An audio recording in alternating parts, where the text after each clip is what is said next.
Hey, you can see me now. Problem solved. Hello, everybody. I know you're taking a break from the Olympics right now. The Olympics are going on in my house non-stop. Hold on, let me turn on my light so I can see. There we go. Okay, that's better. Hello. Okay, let's get started with a little bit of Olympics questions because I know everybody is watching the Olympics right now. I know it has absolutely nothing to do with a sustainable business. That's okay. Um, oh, James, you're at the end of the presentation. We just started. Okay, Olympics. If you could be an Olympian, what would you be? I chose fencing because I just learned about fencing not that long ago.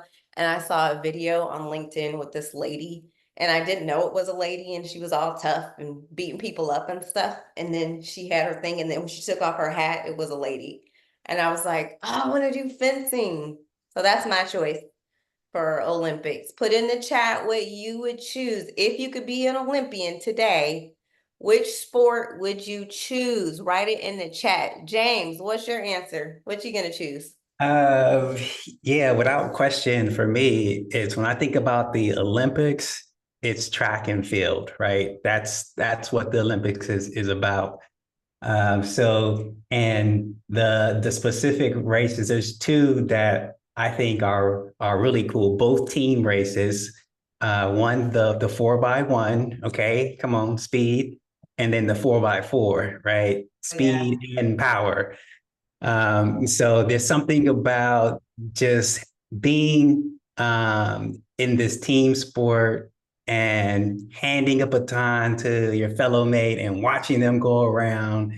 And it's just so exciting and inspiring. So that's my choice. That's what I would do.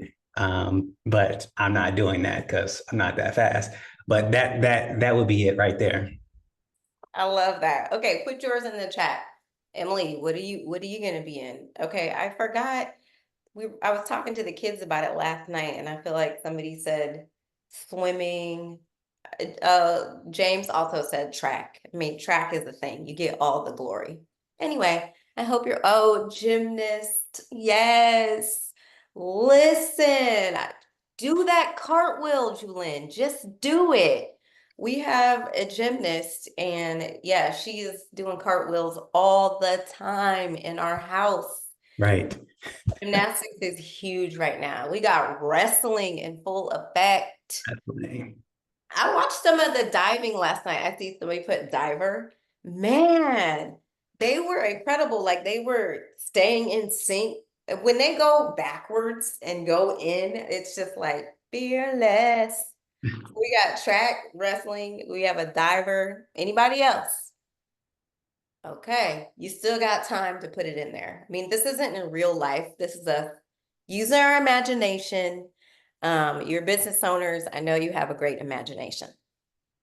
Okay, let's move on to sustainable business. Thank you for joining us at our third webinar. We're going to be talking about building a sustainable business.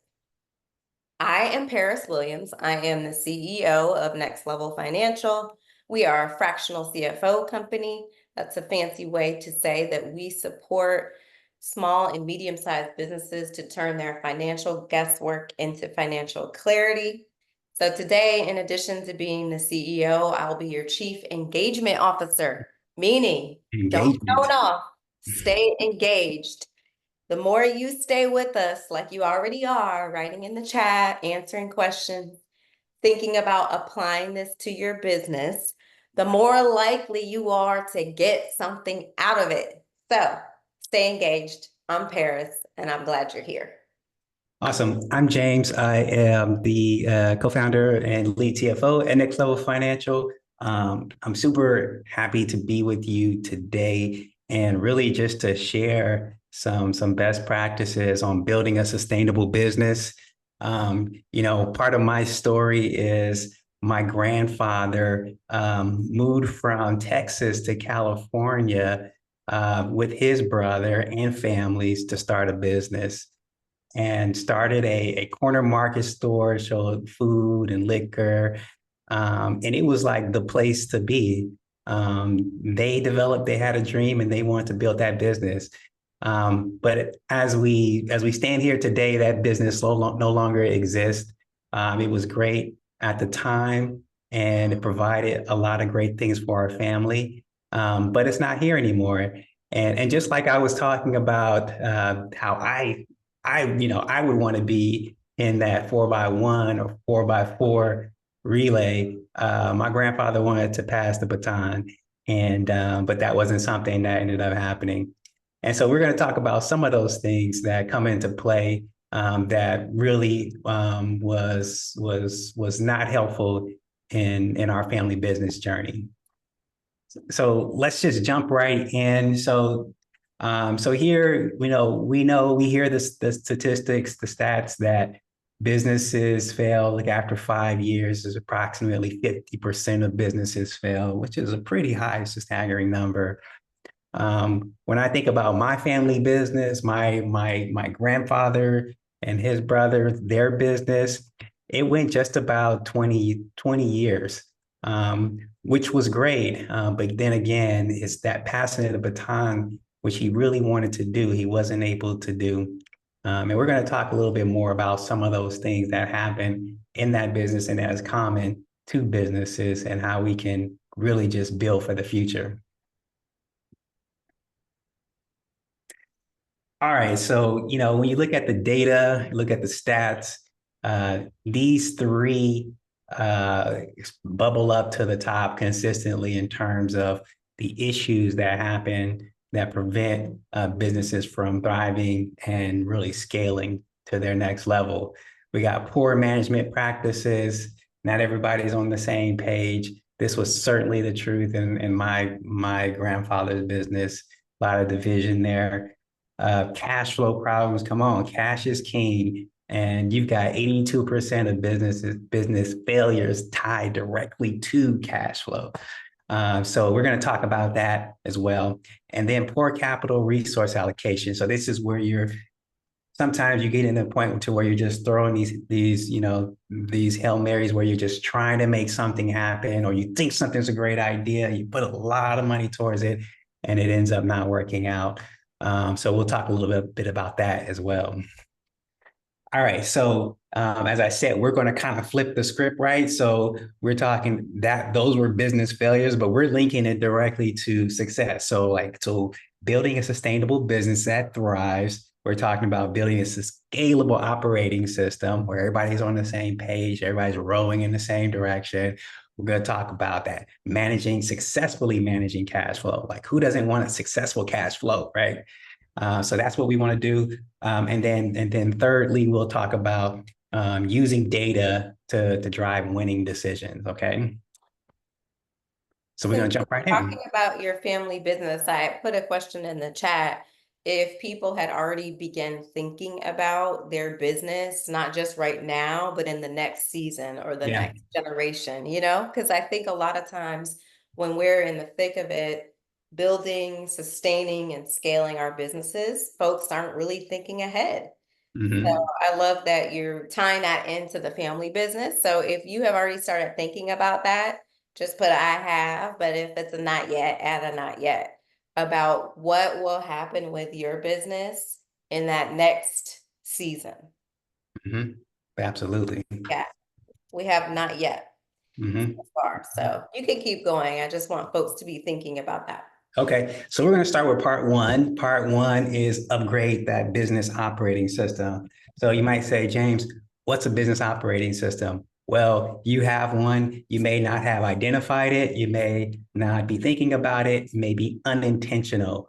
But the business operating system is kind of a fancy word for saying, like, this is just how your business works and operates. When you pull in all of the different pieces of how you deliver value to your customer, how your people are organized, who's responsible for what, the goals that you have, all those different things, they all are part of your business operating system. And there's a lot of, and many of us have, call it unintended or accidental business operating systems. It's just we just jumped in and then we just started doing the thing. I think was it Michael Gerber from the E-Myth? He says, you know, you jump in, you just start doing it and doing it and doing it and doing it, right? And you're working in the business, and not necessarily working on the business. So that is a operating system as well. But we're gonna really focus in on like what, you know, how we more intentional about it. So if you look at the image on the right-hand side, the green, where, you know, some of the outcomes or results of having an intentional operating system is really alignment and clarity in the business. You know, so like I mentioned before, with my grandfather's business, he went into it with his brother, and initially they were all clear on what they wanted. They wanted to build something. They didn't want to work for anyone going forward, and they had their vision. Well, eventually, other people started coming into the picture, and who had influence, and they brought in different ideas. They had a different vision, and then you just had, you know, you had some chaos, you know, really that really ensued. So getting everyone on the same page, making sure that you've got, you know, you know, we know who's accountable for what, and we're looking at the performance of people as well as the business. And we have a consistent practice in terms of how we are delivering our service as well as how we work internally. Those are clear outcomes to having a business operating system. So with that, there, you know, you could think about the levels of business building in this way that I have described here on the slide. So I saw this before, but when you start at your level one down at the bottom, you have that survive. Like it's just like start the business and you're trying to get product market fit, meaning like you're just trying to get some customers, right? And you're just trying to make the thing work. And then you go up the chain to sustain. It's like, okay, we're profitable now, but you know, we want to be sustainably profitable, right? And then you go up further to scale, right? And it's not always linear. Sometimes you go up and you go back down. You go up, you know, there's this. It's not a straight linear line. Um, but the key is, and the thing that I really want you to get is that at each level here brings about a different level of complexity into the business. So the business that you had at Survive or Sustain and even Scale is not going to be, may not be as helpful for that next level, right? And so, especially when you're bringing more people into the mix, because when you bring in more people into the mix, communication becomes a challenge as well. And you know, people could be working on different tracks, different planes, right? So as you go up, as your business develops to sustain, scale, succeed, right? There's different things that are required, and you may need to let go of the way you've done some of your old things. So want you to be aware of this, that as your business develops, it's time to upgrade your operating system. Well, and I think that's something that a lot of people don't think about that's really hard because you get used to doing things a certain way. Let's say if you're at sustain or scale and you have a system that you really like that's taken you a couple of years to learn, listen, I'm Mhm. talking to myself because I don't like, a whole new system.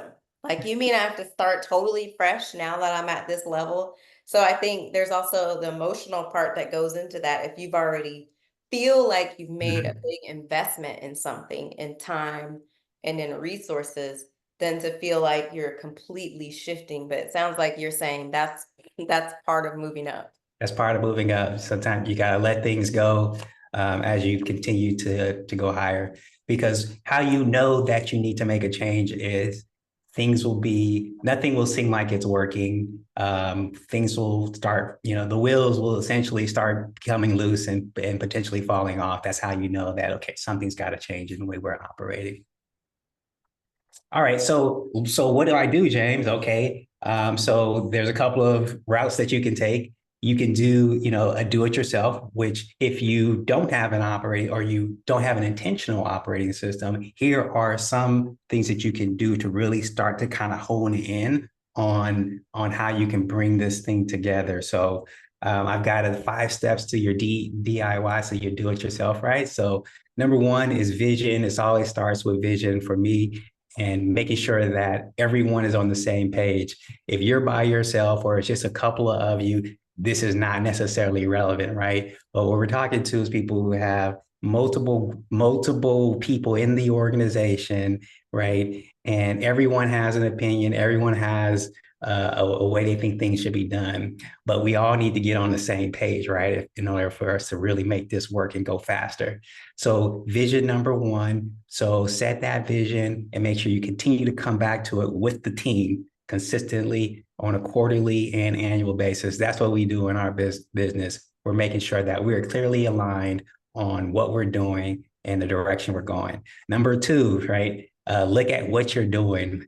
Like look at your processes, because if some things feel like they're falling through the cracks, that may be an indication that you need an upgrade in that particular process or in that particular way of doing things. So, get in there, look at what you're doing, see what's not working, and figure out, okay, holistically, how can I bring this thing together? And then I have, designing a framework, implementing technology to accelerate it, and then of course training the whole team on what your modus operandi, if I can say that, is, so that everybody's on the same page and going in the same direction, right? So you can do it yourself. I would prefer and recommend that you used a model. So there are a couple of systems out there, or numerous systems out here, but I'm just giving you an example of a few here. So the BOS is Business Operating System. So these systems have been used by thousands of companies, and they have been proven. So there's proven system, proven frameworks in terms of how to grow and scale a business. So the one that I'm most familiar with is EOS, the Entrepreneur Operating System, but I'm familiar with these other ones as well. But look at these here. You might want to take a screenshot. Look at these here and see if they would work for your business. And you could sort of do a self-implementation, and that would be good. But at the highest level, I would recommend, if you really want to get it going, there's coaches, there's certified consultants, there's different groups that can actually help you implement this into your business, and really help you to take you to that next level. Yeah, I wrote in the chat if anybody's using it, do it yourself or one of these options that you put in. Just thinking about most businesses in the US, like you said, I think they probably just get going and they probably don't initially have a system, but once they get to a certain level, I can imagine that without this, it could be a mess. And Mhm. don't you love how I'm acting like I have never heard this before? Like when I hear this, I still get excited because it's so interesting to me. I'm laughing at myself, like, okay, I heard this and Yeah. saw this in advance, but I still get excited about it because I do know what a difference it can make for Mhm. business owners that are stepping into their next level. Absolutely. Absolutely. Okay. All right. So we did that. So let's move on to cash flow success. Okay. So again, like everybody wants cash flow. Everybody wants cash flow to work. If you remember from that original slide that I put up, this was like one of the major factors that impacted the success of businesses. So we have to focus on it. We have to talk about it all the time, and make sure that we get this right. So let's go into some cash flow success um, principle. So, okay, so we've got this pyramid here, and there are 3 components that I want to focus on in this presentation. So, one is cash reserve. So that's at the base of everything, right? We've got sort of our cash reserve, our system set up there. We can withstand a lot, right? And then I want to talk about the regular updating of your projections. So I call this your crystal ball. So looking into your crystal ball in order to help you make proper decisions. And then like, how do we accelerate it? How do we bring it in faster? Okay, great. So I have these three buckets here, and the goal here is I wanted to try to make this like really simple. There is a lot of different methods out there in terms of how you can structure your bank accounts in order to handle your cash. But this is the most simplistic for me, and I think the most easily implemented. So think about it like this. So you have three bank accounts set up. You have your operating account, and that's your primary account. Everybody has this. And a rule of thumb is to have at least two payrolls of cash at all times in your operating account. Okay. Now, what is that for? Number one, obviously, so that you can make sure that you're making payroll. But then two, there's other things that come up, and you don't want to always be kind of transferring money back and forth every day, right? You want to make sure there's enough cushion in that operating account so that you can, conduct business without sort of being worried about having issues in the account. But anything in excess over that operating account, just picture water flowing from that green bucket into that, what is that, burgundy? I don't know my colors, but flowing into that bucket, right? Uh, because we all know that we need to have a cash reserve, and having it in a different account just helps with separating things. There's something about humans that need to have things in different places in order for us to really be able to kind of optimize how we handle things. And so anything in excess of that two payrolls, you put it into your emergency fund, and you build that up until you get to about 3 or 6 months of your operating expenses, right? We all know why. There's things that happens. There's recessions. There's big events that happen. Losing big clients. There's so many things that can happen in the business, right, where we need that cushion. Okay, so you got that. So, and then thirdly, the taxes, right? So that blue bucket. So I think that one way to really think about this is that tax money is not really yours. It's kind of like you're just kind of holding it. Because if you really begin to if you lump it in with all of it, with everything else, it gets lost, and you may end up overspending that money that should be sent into the government quarterly or at the end of the year. So make sure that you're putting aside 40% of your profits, that's an estimate, 40% of your profits consistently into that bank account, separate account, right? So it's separate. And then at the quarter, you can just write that check, or at the end of the year, you can write that check, it's there.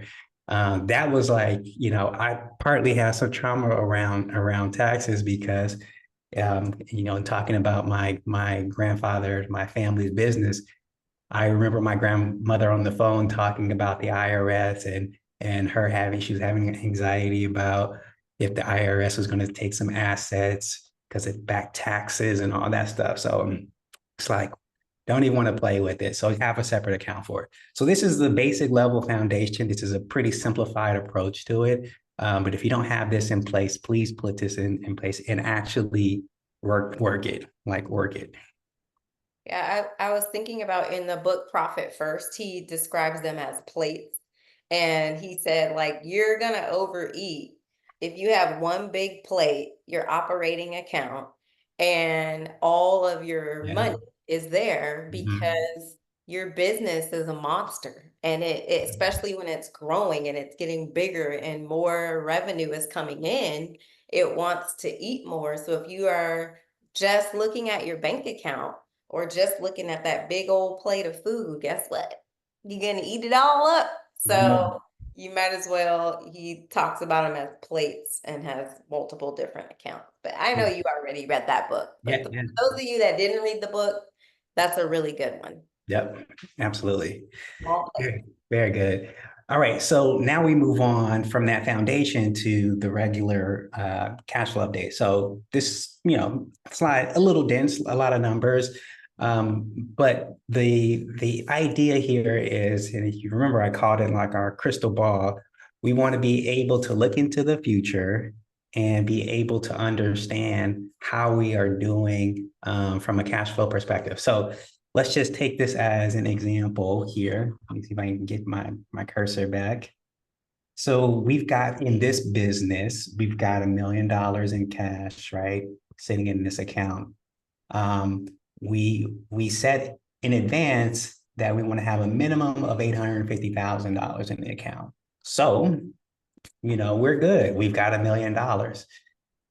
The challenge here is, and I know that many business owners, and I have in the past fell to this. You just look in your bank account and you say, "Okay, bet I got $1 million. It's over the amount that I need. I'm good to go," right? Mhm. But you're not really good to go because you're not thinking about it in the future. You're not looking into your crystal ball. So in this example, each section here represents a week. So August 4th, and then this is the second week, third week, et cetera, and goes on out to 10 weeks. So in this cash flow forecast, you can see for the first couple of weeks, everything's good, we're green, but then we start dipping below into the red section where we're under our target amount. Now, if we didn't have this, then we would just be making decisions as if everything was good. So this actually gives us, looking into the future, gives us the ability to make changes, adjustments right now before we even get to that point, right? So if your business is growing, rapid growth, or your business is declining, if there's cash issues, you absolutely need to be looking at a forecast, a cash forecast. Growth sucks up cash. There's been plenty of businesses that have gone out of business because they were growing so much, investing in the business, and cash wasn't coming in fast enough, and they ended up having problems. So it's just so important to make sure that you're looking out consistently. So you come back to it on a weekly basis, bi-weekly, probably ideally weekly basis, and you're looking at, okay, what income, what cash do I have coming in, what cash do I have going out. So always just make sure that we're keeping ahead of this. I had two questions. One is on this one, I see that you have it for 10 weeks. So one is what's the recommended amount of time out that folks should be looking? And I know Mhm. it's dependent on the business size, but let's say it's a service-based business, 3 million in annual revenue. How far out should they be looking? Yes, a minimum six weeks. You want to cover like a full cycle, at least of a month, over a little over a month.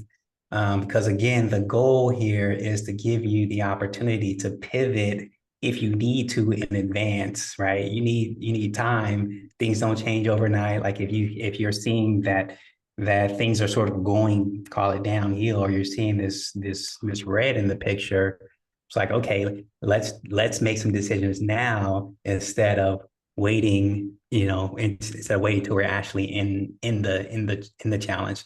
So 6 weeks at a minimum, anywhere between 6 to 12 weeks is ideal. Yeah. Okay. That's good. I mean, and the emotional part of it here is like green, green. And then I see why people don't want to look. I mean, you don't want to look because you're like, it looks good over here.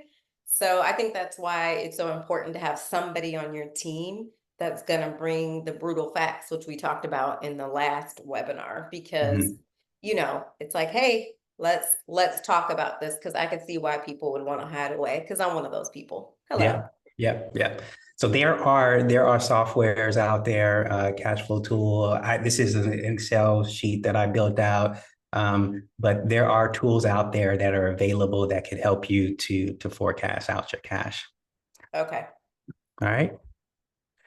Okay, cool. So now we talk about forecasting. Now it's like, okay, how do we speed this thing up, right?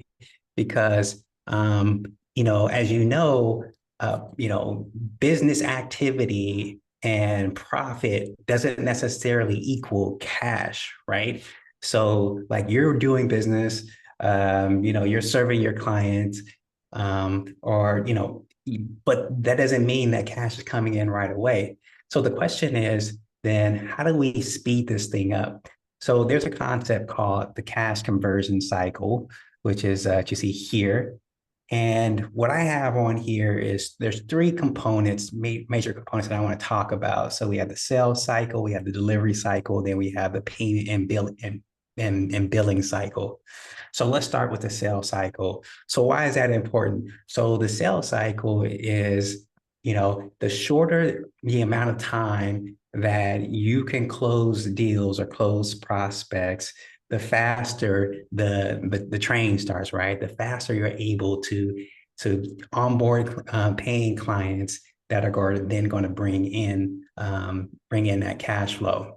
So there's ways to upgrade that, enhance that part of your business, like making sure you have a CRM, making sure that you're tracking your leads and that you're following up, and you have a structured sales process that keeps you on track and keeps you going. Because the faster we can move those clients through, the better, right? So and we have sales professionals in our network too that we would be happy to partner or to share their information with you. But that is supremely important in terms of like how we can kind of we can just speed up this whole process.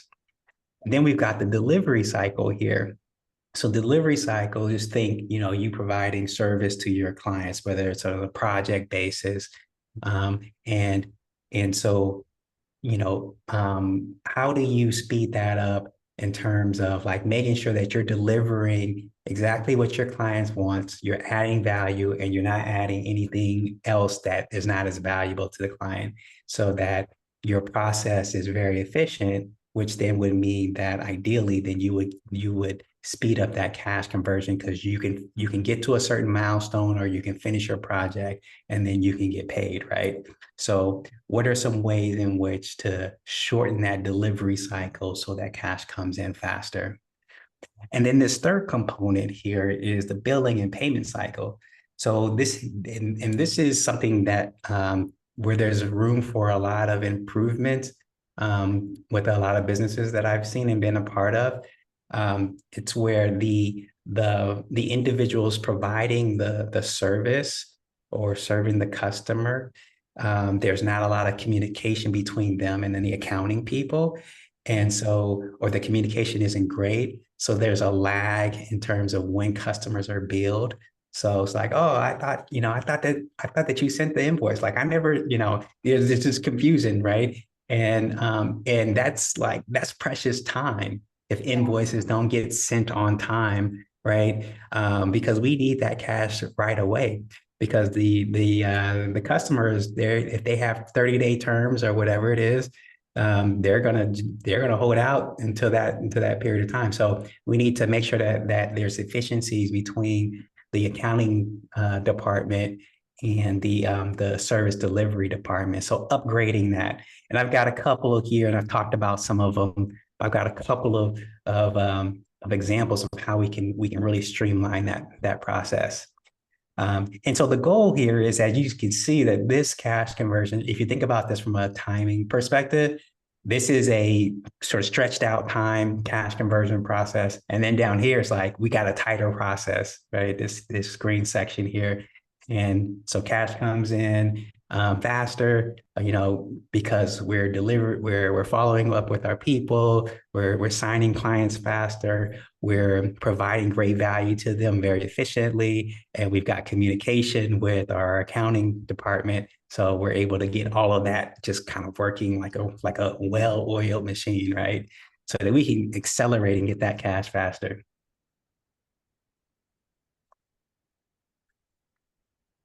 Oh, wait. Okay. So we talked about cash. So part three. So if you remember from the earlier slide, one of the other top issues was poor capital resource allocation. So, what does that mean? Well, we want to use data along with intuition in order to make investments in our business, right?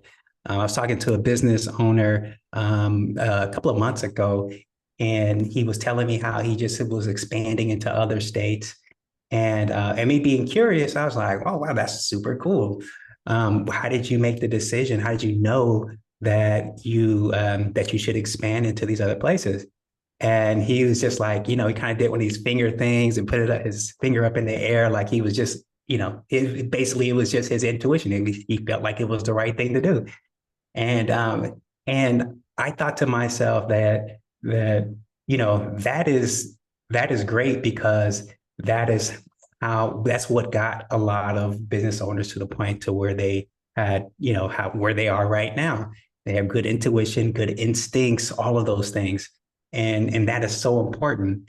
But as you move up that scale, if you remember those levels that I was talking about, as you move up the scales into where to survive, to scale, and then to succeed into those higher levels, it becomes more critical to bring in data into the conversation. So I say that you don't ignore your gut, like you still go with your gut and your instinct, but the genius of the and, as Jim Collins would say, is and bring in data along with that. So let your gut and let the data help make the decision for you. So that's what we're going to talk about right now. So using data to win. I So asked it in the chat, if are people still relying solely on their gut? I think they're quiet because they don't want to say that they're really just relying on their gut, maybe. But like you said, it can get you far. I feel like there's a little bit of a war sometimes between the people who use their gut and then the people who lead with data.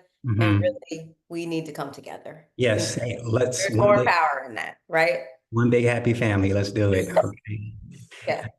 So what types of decisions am I talking about here? So if you're expanding your business, just like I talked about an example with the gentleman before, like business expansion, you need to have some data included into that decision making process.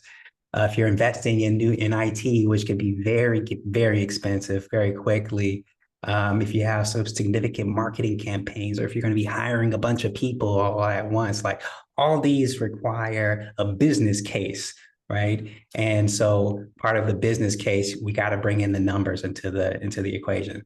So I'm going to show you just some quick example about ways that you can start to think about this if you're not already doing it. So there's a bunch of numbers here, but let me just orient you, and I'm going to try to keep it high level, um, just for the sake of time. So the idea is just intuitively like you would think, right? It's like, okay, what are my costs? So I'm going to be expanding into out of state and out of state location. What is my cost associated with that? So I've got the cost along this column here, and then across I have the time frame, the years. So I'm going to look at this across 3 years, a 3-year time frame. This is a big investment, so I'm going to be putting some capital in. So we need to give it a little bit of time to work. So we've got, if I'm going to be purchasing a building or building out a building, here's my cost associated with that. So I add it all up, the staff time, the furniture, the operating expenses, all that. And so my initial investment for this particular, this expansion project is going to be 1.1 million. Okay. And then I think about across the years, like what continual costs will I have? Well, I have staff costs because I have to have someone to operate that's going to be operating in that state, managing the office as well as doing business out there. And then we've got operating expenses that that we'll need to consistently have as well. So we have additional costs that we need to account for in our analysis, right? And then the fun part is like, okay, well, how much more revenue can we bring in by expanding here? So many different ways to do this, many different methodologies, but for simplicity's sake and for time, we're just going to say that in this example, we are expecting a 20% increase in revenue that will ramp up, and that's going to be what what we're going to be expecting for revenue for this project. So we've got, increase of 157,000 in this first year, and then it goes up to 785, et cetera. And then we've got our cash flow. So if you see that our cash flow is negative up front, right, because we had that big investment. And then we're going to start making some money here. But now looking at it overall, holistically, if you look down at this green section, we've got three different metrics that people in finance use. There are many other ones. Um, but there's these three different ways to evaluate whether or not this is going to be a good deal for us, right? So the ROI on this project is 89%, pretty good, right? We've got our benefit to cost ratio, which is our revenue relative to our costs, pretty good. So almost 2x our costs. And then we got net present value. So net present value is kind of one of these or in-depth finance frameworks where we're measuring profit as it relates to time, the time value of money. So we're throwing that into the mix. So the goal here is really to set your level of expectation of like, what do I expect that this is going to make?